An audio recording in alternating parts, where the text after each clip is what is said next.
Баршаңызға сәлем достар, Түс Шыру каналына қош келдіңіздер. Бұл каналымызда біз атақты мұсылман әлемінің түс шырушы ғалымдардың еңбектерін қазақ тіліне аударып сіздерге ұсынамыз.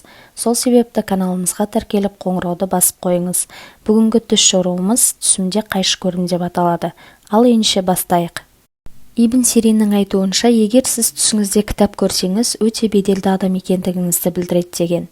Егер түсіңізде кітап оқып жүргеніңізді көрсеңіз, сіздің үйіңіздің өте берекелі үй екендігін білдіреді. Ал егер түсіңізде кітапты лақтырып жібергендігіңізді көрсеңіз, қаржылай қиындыққа тап болатындығыңызды білдіреді. Түсіңізде жыртылған кітапты көрсеңіз, сізді біреу сатып кеткендігін білдіреді.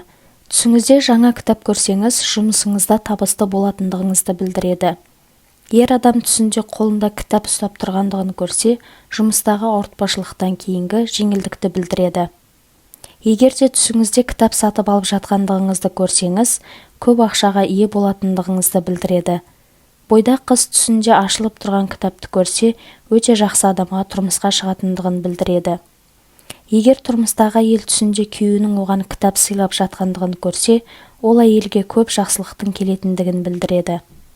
Ер адам түсінде кітап сатып алып жатса, өте жақсы табысқа ие болатындығыңызды білдіреді. Достар, егер де осы видеомыз ұнаған болса, лайк басып комментарий жазыңыз. Сондай-ақ бұл видеоны барлық достарыңызға таратыңыз.